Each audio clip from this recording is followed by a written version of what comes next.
Well, thank you very much, Madam Chair.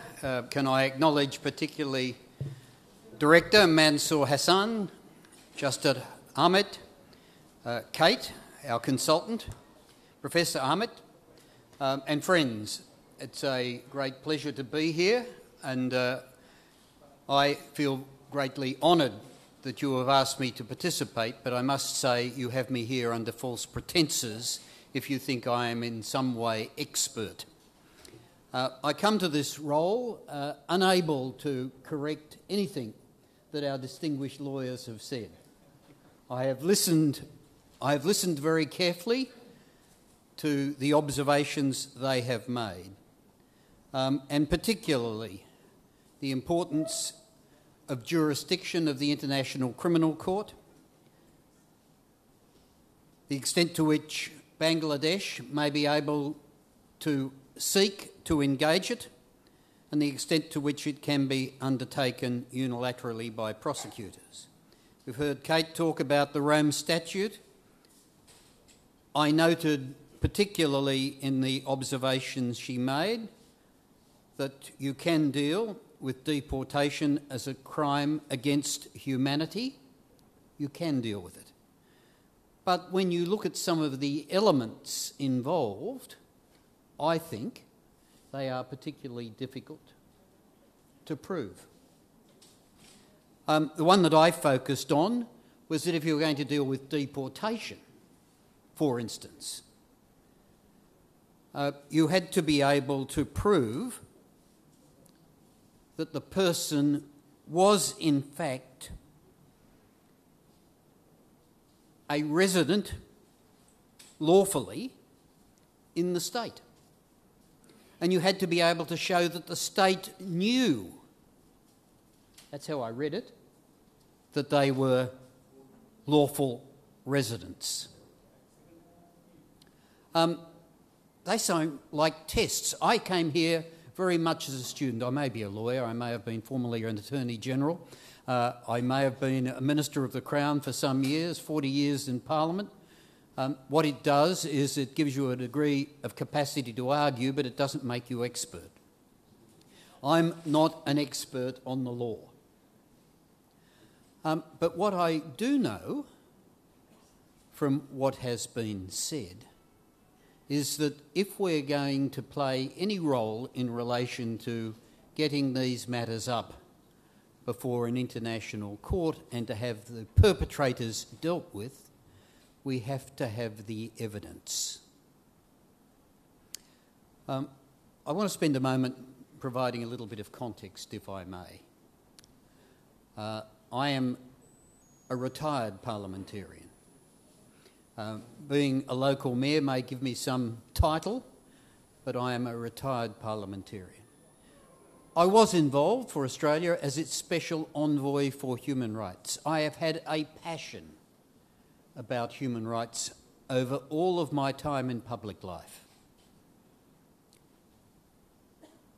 I've been almost a life member of Amnesty International,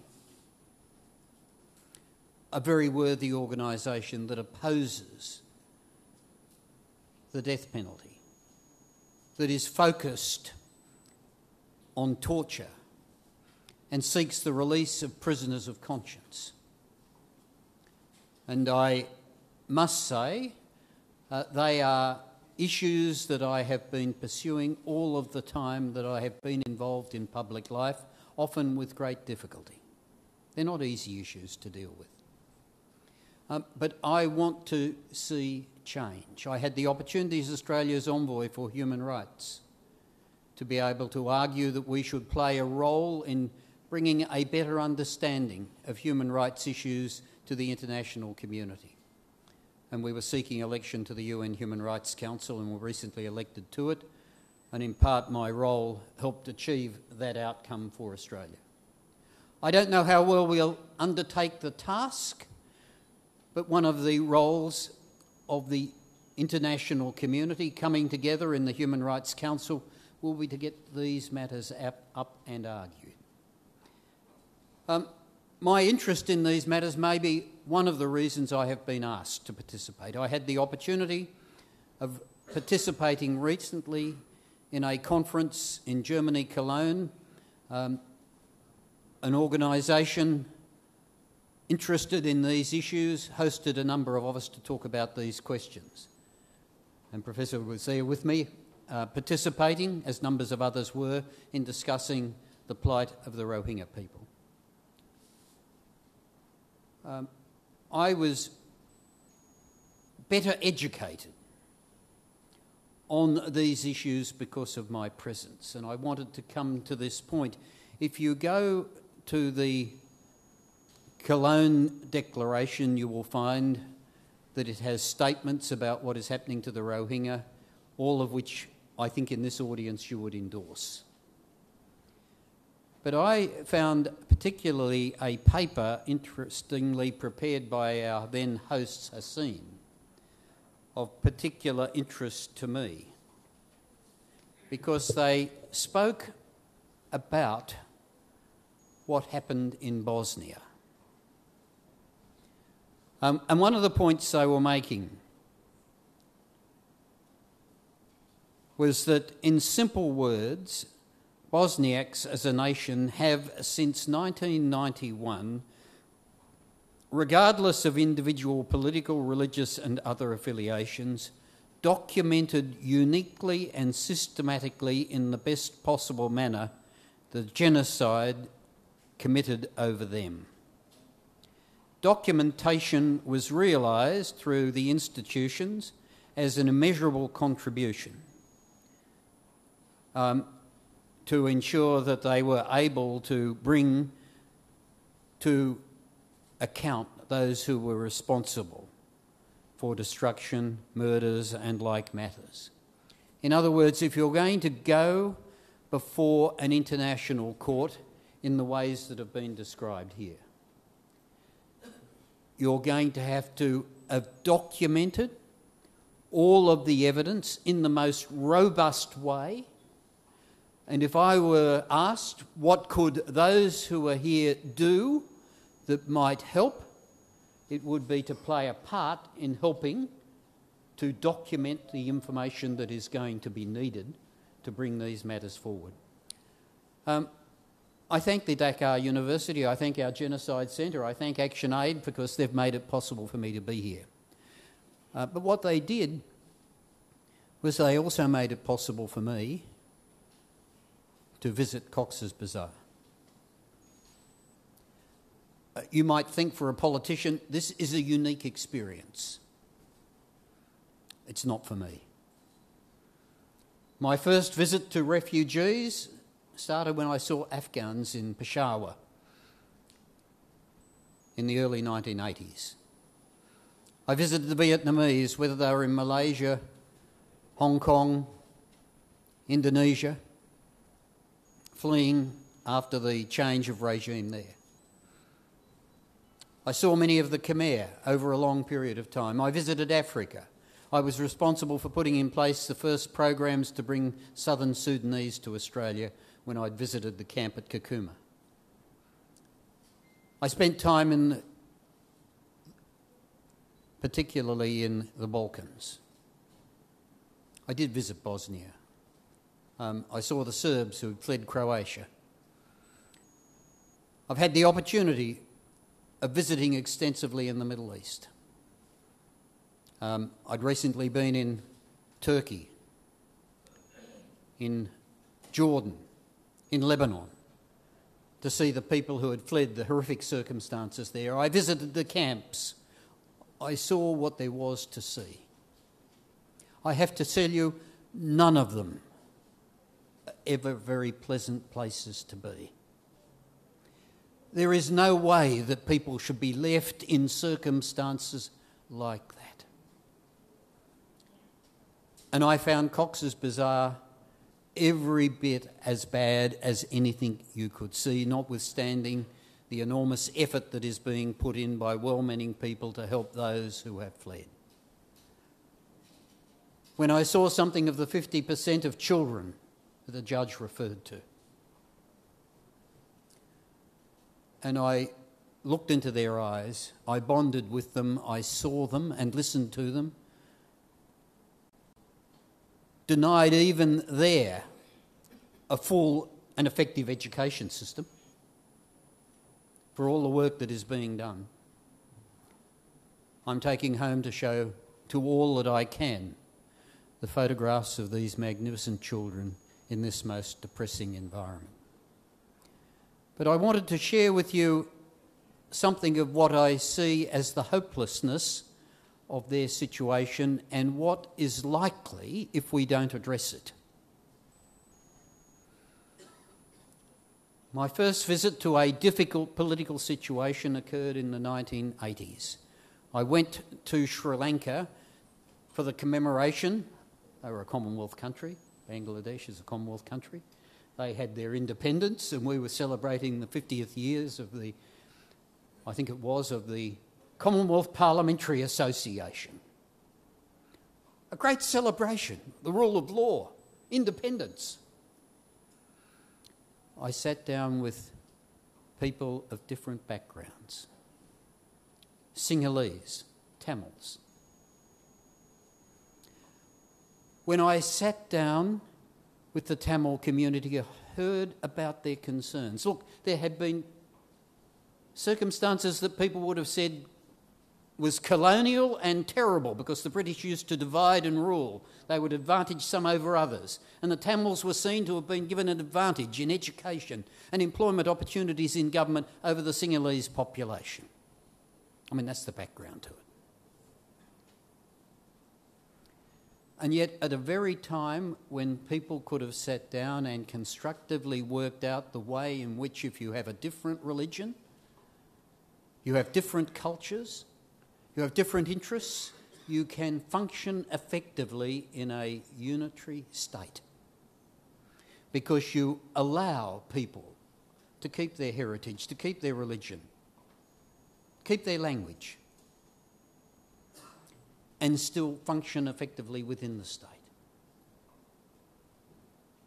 And at the very time when they could have worked those issues out, established some municipal governance and allowed these differences to function effectively within the concept of a continuing nation, they refused to come to any agreement. It was possible. And within a short while, you had the establishment of the Tamil Tigers. And you know the tragic loss of life, the internal disputation that has gone on and on and on because those issues weren't addressed. Look, in part of my last life, publicly in Australia, I was asked to chair a panel that deals with religious freedom. It prompted me to look very closely at the international law, which all nations say they are party to. All nations. The Universal Declaration on Human Rights, to which every nation signed, is a starting point. I know there are some who say if you tried to get the world to sign up to a Universal Declaration on Human Rights today, it wouldn't be possible. There are some who do say that. You've got the International Covenant on Civil and Political Rights. And in Australia, we're party to it. And it guarantees freedom of thought and conscience and religion. It says that everyone shall have the right to freedom of thought, conscience and religion, and this right shall include the freedom to adopt a religion or belief of choice, individually or in community with others, in public or in private, and to manifest that religion in belief and in worship.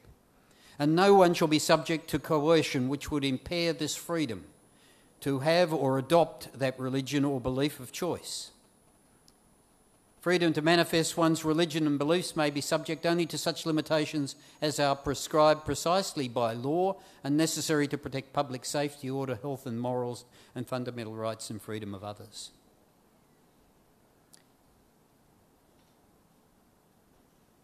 and in those states in which ethnic, religious and linguistic minorities exist. Persons belonging to such minorities shall not be denied the right in community with other members of their group to enjoy their own culture, to profess and practice their own religion, or to use their own language. I make these points because they are part of the international framework of law that is of fundamental importance if we're going to be a civilised society. And in Australia, we don't regard ourselves as being perfect. We're not. There are always individuals who may occasion some difficulties with whatever values you adopt. But as a state, we affirm people's rights to make choice in relation to those matters. They can be part of a unitary state, but maintain their culture, maintain their language, maintain their religion. And I often say in Australia that diversity is a choice and a strength, because we've shown that people of every faith, all the world's cultures, can in fact live together. Most people don't understand that Australia has 25% of its population overseas born, and people who have come from all over the world. I say it's not perfect. It's not. But we've been able to demonstrate that it can be made to work. I think sometimes bicultural situations are more difficult and more challenging because people feel threatened. And that means I think there has to be a little more work. But I guess in coming to this seminar, I wanted to hijack it. I wanted you to understand the importance of the law. And all of the explanations that have been given are of fundamental importance for marshalling one of the weapons that we need to put together to produce change. I want to see the law used to get a better outcome so that the Rohingya can go home in safety and in dignity to be able to rebuild their own lives. When I spoke at Cologne, I took the opportunity to say to all of those present, the international community has a responsibility to ensure that the regime in Burma changes its modus operandi. Now, I don't believe it's all that difficult. They hold themselves out to be a form of federation. There are differences. And I recognise that, if you look at the Burmese having probably only 40% of the population, they've got 60% that represent diverse minorities. They're not Rohingya. A number of minorities. And they've got to be able to put in place a regime that is going to ensure that they're going to function as a state. I don't think, and I've said this, I've spent a lot of time in Africa, I don't think redrawing boundaries is going to be all that possible. I don't think we're able to go into Burma and split it up and say, well, we'll have a Rohingya state here and we'll have a Karen state there and break up the nation. I mean, I think there are sound political arguments for saying if you want to maintain a unitary state, you have to look at the models that enable you to provide for all people to function effectively, exercising all of the fundamental rights in which we agree. And I would hope that as well as the legal system being used, we will marshal the political states to put pressure on Burma to change. I think, and I got the clips which could reinforce the arguments I'm about to make, I would like to think that the world community that has recently visited Bangladesh through the Security Council has gone to Burma and has seen and heard from some of these people that they will have a desire to use the capacities and powers that they have to put pressure on that regime to change. In my view, sanctions effectively put in place universally have had some impact on North Korea. It's still working its way through, but we've got people to the table talking about these issues because sanctions have played a part. In relation to Iran, still working its way through. President Trump has different views about how these things might be addressed to his predecessor. But again, sanctions produced very significant change on major political questions because Iran realised that if it was going to be an open trading economy, it needed to engage with the rest of the world. My view is that the change that could occur if the UN were prepared to use sanctions in the same way could be substantial and would be quick to deliver outcomes. But you need to have Russia and China on board. And I know what the difficulties are. The Belt and Road strategy of China is about engaging with Burma, and so they see the regime as being important for their future trading into the Indian Ocean. I mean, I understand that's part of the psyche. I'm not against them achieving trading opportunities. I'm not against them being a powerful trading nation. I'd like to keep taking them on and working with them in relation to enhancing opportunities for their people and ours. And I would like to think the same would be the case in Burma.